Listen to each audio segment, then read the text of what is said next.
If you've been waiting on Ohio State's defensive back recruiting and wondering when we're finally going to see some real momentum that happens there with that position group, this weekend might have been the turning point you needed to start believing that it's going to happen. Welcome into the Buckeye Huddle Daily Show, your source for up to date Ohio State Buckeye news and analysis. If you don't know me, I'm new here. I'm JR Rhoades, but many people call me JR. I was born and raised in Central Ohio, have covered the Big Ten for multiple years now, and covered Ohio State for multiple different outlets, multiple different times. I'm joining Buckeye Huddle now to give you the in-depth Ohio State content fans love, to give you the honest, insightful stuff so that way you know where to go. On this show, we'll get into a little bit of everything because my goal is to keep you up to date on all things going on with Ohio State at all times. If that means we're going to do recruiting, that means we'll do recruiting. If that means that we need to get into game analysis and stuff like that, we'll get into game analysis. If that means we need to get into the X's and O's, we'll get into the X's and O's. If we need to get into basketball, we'll get into basketball. Ohio State football is going to be the main thing here. But what you can know for sure in every episode is it will be Ohio State first all the time. And right now in this episode, that means talking some recruiting because cornerback coach Tim Walton had quite the weekend picking up some momentum, and the good times might not just be done yet, or might not be done yet. There you go. This past weekend in Columbus wasn't just another recruiting weekend visit. It was a kind of stretch that makes you pay closer attention to Tim Walton and what he's doing and kind of appreciate him a little bit more. The cornerbacks coach doesn't always get as much credit as I think he deserves, but between this commitment he just got, a strong official visit from another top corner who is also looking at the team up north, and a high-profile target setting his decision day for this week on Wednesday, the defensive back room, especially the cornerbacks, suddenly has some momentum. If things continue trending this way, they look right at trending the way they look right now, this stretch could end up belonging to Tim Walton, and he could get the barrel rolling for a lot of different recruits. On Saturday, four-star cornerback Deontay Malone from Massillon, committed to Ohio State. Malone is a 6-foot, 175-pound athlete who runs a 4.4 40 and plays multiple positions for one of the best high school programs in the country. He chose the Buckeyes over Michigan State and Pitt after taking his official visit there this weekend. A lot of people have been talking about his explosiveness, his change of direction, his competitive streak for sure, that people have been talking about for months. He's the first cornerback commit in Ohio State's 2027 class. Now, although he is smaller in stature, he's not the biggest guy. He's not a Devin Sanchez 6'2", 6'3" type of guy. He is someone who will provide position flexibility to play inside or outside, which Ohio State and Matt Patricia absolutely love. With the size and strength needed to match up against bigger wide receivers as an outside corner, he also has the speed, the short area quickness, the fluidity and stuff that you need to be able to run with some of these smaller slot receivers if he ends up being somebody who would play the nickel or play inside a little bit more. Malone also showed a lot of ability to play both zone and man coverage on his junior film. It's hard to project exactly where Malone will line up, but he is exactly the type of commit you want in this class right now to get help with getting things rolling for the cornerback recruiting. His position flexibility, being from Ohio and coming from a top high school program, give him everything he needs to not only be a successful player at Ohio State, but to be a leader for the recruiting class as well, which could greatly benefit who was also on campus this weekend, which was another top cornerback target, Monsana Torbert from Cincinnati Princeton. Torbert ranked as one of the top 10 corners nationally by Rivals, had been committed to Indiana earlier in this cycle before decommitting, and now he has left Columbus with positive things to say. In fact, he told Steve Wiltfong of Rivals that Ohio State, quote, took a big leap up my list and now has a little leverage over Michigan. After the visit, he specifically praised the culture, the development, said the program was ran like an NFL type of system. You got to love hearing the Buckeyes impressing themselves on him very well to get him to say those things, and even to say Ohio State's above like the team up north, right? But we'll see how the future holds, or we'll see what the future holds for Torbert. He has a visit scheduled with Michigan this weekend. Sounds like, from what I've been told, there are some discussions trying to get Torbert to not go on the visit up north, but that is still undecided at this point. It'll take a good amount to get him to shut everything down this week, but it is certainly not out of the question. Rivals guys like Greg Smith and Steve Wiltfong, those are the two so far that I've seen, have made predictions that he will go to Ohio State. But as we know, those are far from locks, since these guys can, kind of choose to change those predictions, change those picks whenever they please. And as we know, they do like to put in those picks for Ohio State guys because it does drum up a lot of excitement, a lot of people talking about it. And then there's the news that broke on Saturday. 4-star Florida cornerback Jaden Carey from St. Thomas Aquinas announced he will make his college decision this Wednesday, June 17th. Ohio State looks to be the favorite here over Miami, and if things go as planned, that would give Tim Walton his first 2 cornerback commits before the end of June, with a third commit very possible, as I think we will likely know Torbert's decision either before July or in maybe early July. But you put all this together and you start to see why people close to the program are saying this feels like the start of a very good stretch for Tim Walton to get some much needed excitement and things that he needs for the program, which would be huge. It would be a huge relief for Ohio State fans, as the Buckeyes have been without a committed cornerback in the 2027 class for a very long time now. It's not ideal when you consider how important depth is at that position and how many guys left last cycle, and you brought 3 guys in. That's good, but corners take time to develop typically. You might get a guy who can play as a freshman, but you're not going to get a ton of Devin Sanchez. It just doesn't happen, right? There's attrition. You need multiple bodies who can contribute at different stages. Landing Malone this weekend already changes that dynamic, but this weekend represents more than just adding one name. It shows that Tim Walton is starting to build real traction with high-level defensive backs under Matt Patricia's system. And really, I think that's kind of the secret here, is Tim Walton and Matt Patricia working together. Walton obviously got a lot of buzz when he landed Devin Sanchez, the top-rated recruit, or a top-rated corner in the 2025 class. That was a significant get.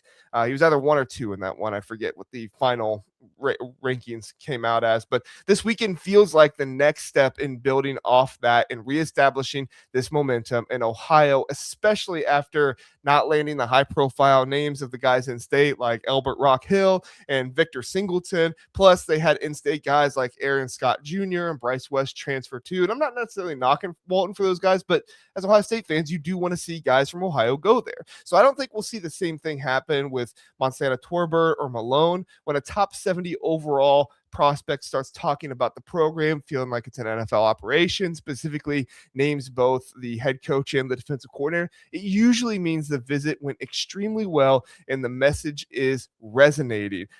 Typically, this kind of stuff makes me feel like as long as Ohio State wants him, they will get him. That kind of feedback doesn't happen by accident. And the fact that Jaden Carey is now setting a decision date for Wednesday while Ohio State feels optimistic adds another layer to this as well. Suddenly, there's almost an assurance of having a second cornerback in less than a week. And that kind of momentum is something that the staff has really been looking for, not just for the cornerback position, but for everything. Because let's take a moment now and look at what Ohio State would be getting if Tim Walton locks it all in. We'll talk about the recruiting class kind of as a whole in a minute.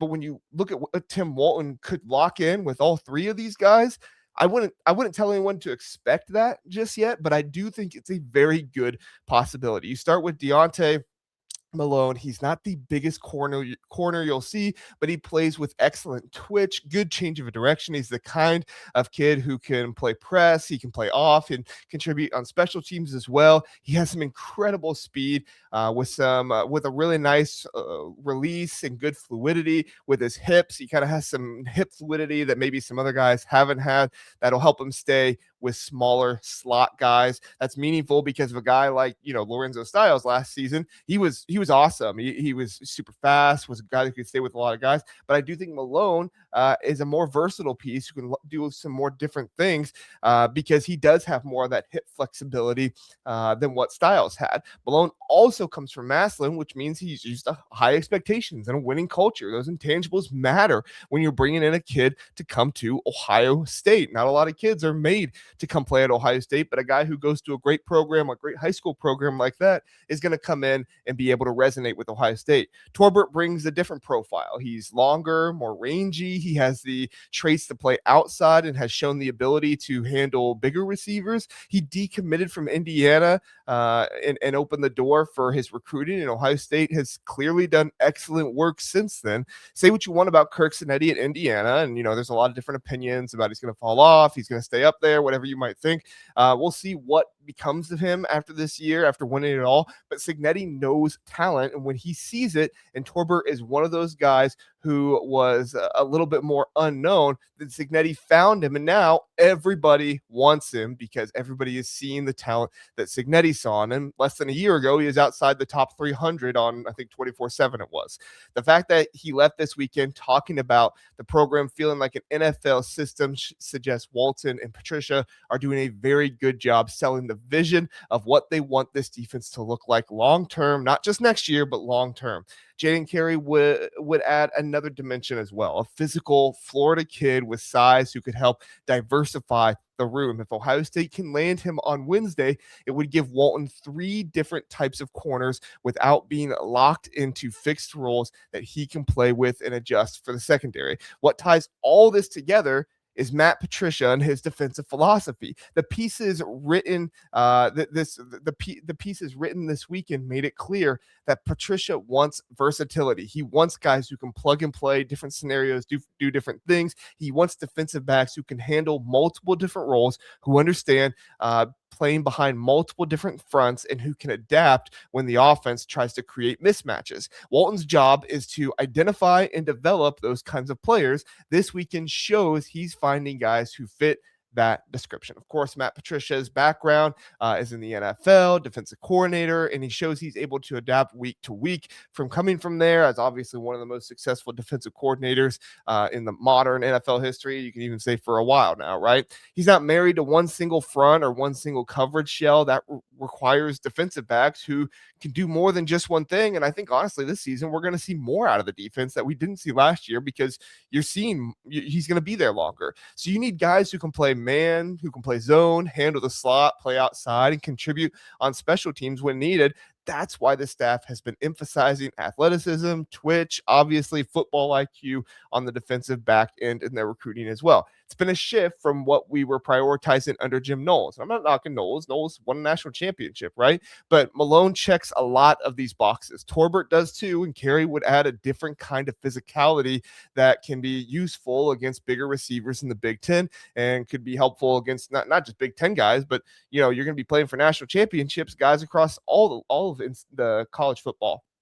When you look at it, though, through that lens, the weekend isn't just about adding bodies. It's about adding the right kind of bodies for the system Patricia wants to run. That's a big part of why me and so many other people are feeling better about the direction of the secondary right now. Let's be honest about where the room stands. Ohio State's secondary is going to likely lose Matthews after this year and probably Sanchez after next year. I mean, I would assume he has a very good year this year and then next year, and that's just the reality of roster construction and recruiting guys at such a high level. You need to be consistently adding high upside pieces who can develop behind veterans and eventually step into bigger roles. The secondary has been a strength in recent years, but depth at corner is something that we can never take for granted, especially after losing guys like Aaron Scott and Bryce West. That's why you had to bring in guys like Dominic Kelly and Cam Calhoun, who we think are going to be good, but they've also not been in the Ohio State system for a long time. We very well might see Jay Timmons on the field some this year too, and Walton loves him some Jordan Thomas as well. Adding Malone this weekend already gives the staff one high upside in-state piece who should be able to contribute on special teams earlier and develop into a bigger role. If they can add Torbert or Carey or both, that would give them real options in how they build that room over the next 3 or 4 more years and really however long Tim Walton decides he wants to be here for. June has been extremely quiet on the commitment front for Ohio State. Malone so far is the only commit for Ohio State so far, and then they only had 2 commits in May. When you go through stretches like that, can feel like momentum has really stalled and that they need something to reignite that. I've even heard some people say Ohio State's only going to take like 15 guys in this class instead of more. But this weekend could be what they need to make this happen, as the Buckeyes sit at 14 commits currently. And I think that they'll get above 20 in this cycle. I think they want to do that, but I also think they want to see more senior film of a lot of these guys, and they don't want to go too hard at guys because they're tired of the desperate teams coming in with big offers at the end. One commitment can often lead to another when the staff has positive momentum.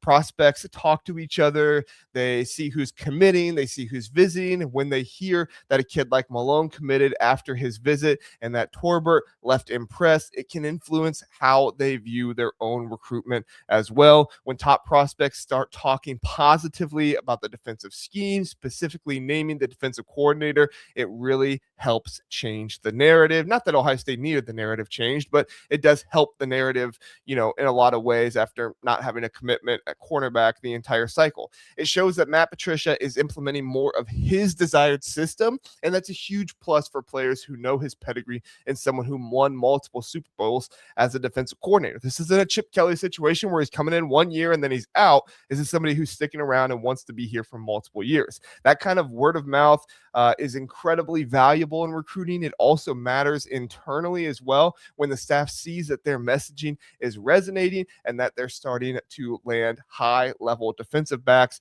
It builds confidence. Recruiting is a results business. When you start seeing results, it often leads to more results. For Buckeye fans who have been frustrated by, slow periods or by national media narratives that question the direction of the programs, recruiting, or whatever it might be, this kind of momentum is very encouraging. It shows that the staff is executing on the recruiting trail at a position of need. Now, of course, all that requires Torbert or Carey to end up in Columbus. Things look good now, but recruiting is always fluid. Preferences can change because NIL deals change. Things can change quickly.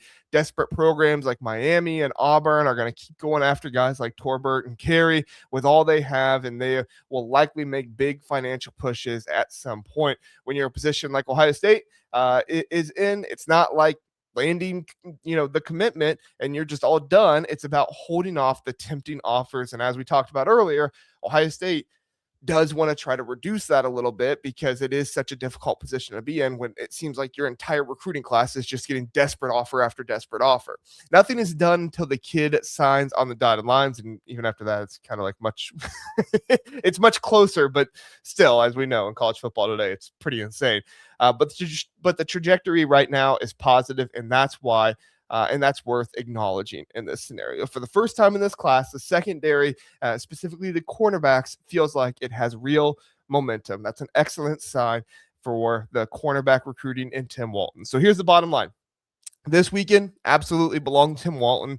Deontay Malone committed to Ohio State. Montana Torbert had a strong visit and publicly praised the defensive staff and said we're over Michigan, so you got to love that as well. And then Jaden Carey is now setting his decision for Wednesday, and Ohio State is in good position with him. Insiders are saying it feels like the start of a good week for Tim Walton. It's not guaranteed to turn into multiple commitments, but the momentum is real, and the staff is executing, and the players they're targeting fit the vision that Matt Patricia has for the defense. For fans who have been wanting to see the defensive staff start making more of their mark on the recruiting trail in this class, this weekend was a step in the right direction. And Wednesday could make it an even bigger one. Ohio State's defensive back recruiting, specifically the cornerbacks, just picked up some real momentum this weekend, and Tim Walton is the guy leading the charge. We had more happening this weekend with the visits and stuff like that. Not as much news coming out, but it's definitely some guys we'll talk about in the coming days. Obviously, David Gabriel George, he is somebody that everybody's talking about right now. The Tennessee situation, we'll see what happens there. Monshawn Sales, he came in. I still feel like that one's probably more Indiana, Alabama, but Ohio State got the visit, so the opportunity is there. I just don't know if you have the financial, the financials to be able to go out and pay him as one of the top guys, especially when you have a guy like Chris Henry Jr., when you have as many guys behind them there that are as good as they are. I mean, maybe they just fall in love with Monshon Sales that much that they say screw it and just try to make the biggest offer they can. But it's not exactly the way Ohio State always goes. So we'll see what happens there. I got to be honest, the offensive line class is coming together very, very well. A lot of blue chip guys in this offensive line class, and they're even going for more right now. The offensive line recruiting, say what you want about the offensive line last season and how they played. The offensive line recruiting is some of the best it's been in a long time, not just going after guys in Ohio, but going after guys from around the country. I mean, it really does feel more like Notre Dame right now. And Notre Dame has had such good offensive lines for years now under Marcus Freeman that, it feels like they're having more of that approach, which to me looks even better. We had a couple other things happen. If you saw Jameer Brown, he had a funny interview where I guess however you look at it, he kind of laughed. So it seemed kind of funny saying that schools are out there basically, I'm not going to quote word for word, but basically taking the Rick Pitino approach with him. So we'll see how that works out for them. And then Trey Taylor was announced as somebody who is going to be sponsored by Adidas. And I've heard some rumbles out there about like, well, if he's going to be sponsored by Adidas, then that means Ohio State's out of it. I don't think that's the case. David Jacobs is DJ Jacobs. He is somebody who's going to be sponsored by Adidas. Jameer Brown is going to be sponsored by Adidas. Jeremiah Smith is already, an Adidas athlete. So even though Ohio State is a Nike school, I don't think that impacts things a whole lot. I think Ohio State's still going to keep going after Trey Taylor. I think they want Trey Taylor. And if you ask me, I think that Ohio State's probably banking that Nebraska probably isn't going to have a great season this year. You look at that Nebraska team, Anthony Calandria. I mean, I don't think Anthony Calandria is a bad quarterback, but he's going to have to overcome a lot. And, what was it a few years ago when they had all the turnovers and everything? I forget who their quarterback was. I think it was Heinrich Harburg and Jeff Sims. That's right, for Nebraska. Those were the two quarterbacks they had when it was just like the ungodly amount of turnovers they had all season long. If they're not careful with Anthony Calandria, I mean, obviously they have a much better offensive coordinator and Dana Holgerson to be able to do that. But I do think that it seems like to me, Ohio State's kind of waiting on Trey Taylor a little bit and saying like, okay, you think you're going to go to Nebraska? That's fine. Let's see how you're feeling if this team ends up being, 4-5. Let's see how you're feeling if this team ends up being 3-6 or something like that at that point in time. Then how are you feeling about your commitment and going from there? So very interesting stuff. We'll keep you up to date on all the stuff going on with Ohio State football. Definitely recruiting right now. Recruiting is the big stuff. Big Ten Media Days happening at the end of July in about a month and a half. So we'll be there for that. We'll be talking about that. And we'll just have a lot of great content to get to you guys. So thanks so much for watching. Thanks so much for listening to the Buckeye Huddle Daily Show. And we'll see you next time. Have a good one.